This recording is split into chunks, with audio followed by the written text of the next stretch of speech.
রিজিক কী জিনিস আমরা কি বুঝি? আমরা কি জানি? আসলে রিজিক হচ্ছে এমন একটা জিনিস যেই উৎস থেকে আমরা কখনো চিন্তাই করিনি এখান থেকে কিছু আসতে পারে, সেটাকে বলা হয় রিজিক। তো আসসালামু আলাইকুম, সবাই কেমন আছেন? আল্লাহর অশেষ রহমতে আপনাদের দোয়ায় অনেক ভালো আছি, সুস্থ আছি, আমার পরিবারের সবাই ভালো আছে। তো চলে আসলাম একটু বাজারে। তো এসে দেখলাম সর্বপ্রথম চোখ পড়লো মেহেদির দিকে। কারণ মেহেদি তো দিতেই হবে, একটু ঈদ আসছে, মেহেদি না দিলে চুলটা কেমন রুক্ষ সূক্ষ্ম হয়ে থাকে। আর মেহেদি দিলে কিন্তু এমনিও চুলের ইয়াটা খুব ভালো থাকে, স্ট্রাকচারটা ভালো থাকে। তো বাসায় মেহমান আসবে, সেজন্য আম্মু বলল যে একটু কিছু ফল টল নিয়ে আসো কিনে।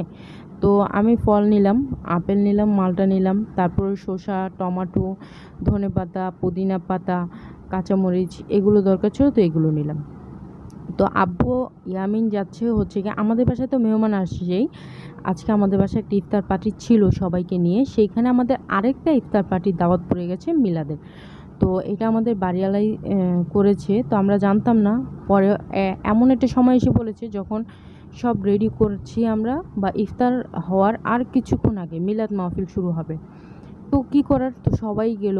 আমার মামারা এসেছিল, ওরাও গেছে, আমরাও গেছি, সবাই গেলাম।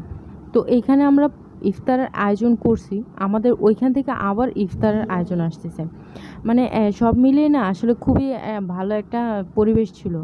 যে আল্লাহ সত্যি কোথা থেকে কি করে আমরা আসলে টেরই পাই না, আমরা বুঝতেও পারি না।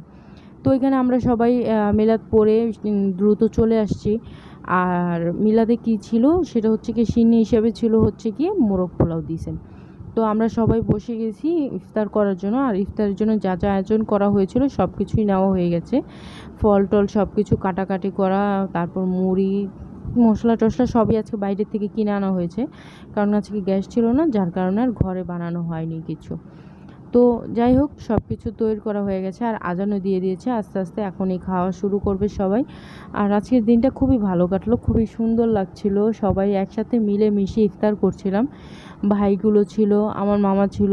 আমরা ইফতার করি, মানে রোজার মধ্যে আমরা প্রতি বছর একটা ইফতার এমন হয় যে আমরা সমস্ত পরিবারের লোকজন একসাথে হয়ে তারপরে ইফতার করি। আসলে এখন আর সেভাবে হয় না, এক একজন এক এক জায়গায় থাকে, এক একজন এক এক কর্মস্থলে ব্যস্ত থাকে। তো যার কারণে সবার সাথে একসাথে হয়ে ওঠা হয় না। তো যারা আসে তাদের সাথে আসলে আনন্দ উপভোগ করার চেষ্টা করি সেই সময়টাকে। তো ওই যে যেই মিলাদ থেকে যেই সিন্নি পেয়েছিলাম, তো সেই সিন্নিটা তো রেখে দিয়েছিলাম। তো এখন রাত হয়ে গেছে, তো সন্ধ্যা রাতের জন্য ওদেরকে সেগুলো গরম করে দিলাম, ইয়ামিনকেও দিলাম, আলিফকে দিলাম। আর ওই যে মেহেদিটা আনছিলাম, তো মেহেদি বেছে আমি এখানে একটা পেঁয়াজ দিয়েছি, আর একটা ডিম দিব। তো ডিমের কুসুমটাকে উঠিয়ে নেব, আর হচ্ছে কি ডিমের সাদা অংশটা দিব। তো এই হচ্ছে কি আজকের কাজ। আজকে সারাটা দিন খুবই পরিশ্রম গেছে, আবার খুবই ভালো গেছে। আল্লাহর দরবারে লাখ লাখ শুক্রিয়া যে এত কিছু আশা না করতে গিয়েও, মানে আশা করিনি, তাও পেয়েছি। তো এরপর আর আমার কোনো কাজ নেই, এইটুকুই কাজ আছে। তো মেহেদিটা ব্লেন্ড করলেই হয়ে যাবে, আগামীকাল সকালে দেব। আর কালকে আরও একটা মিলাদ মাহফিলের দাওয়াত আছে।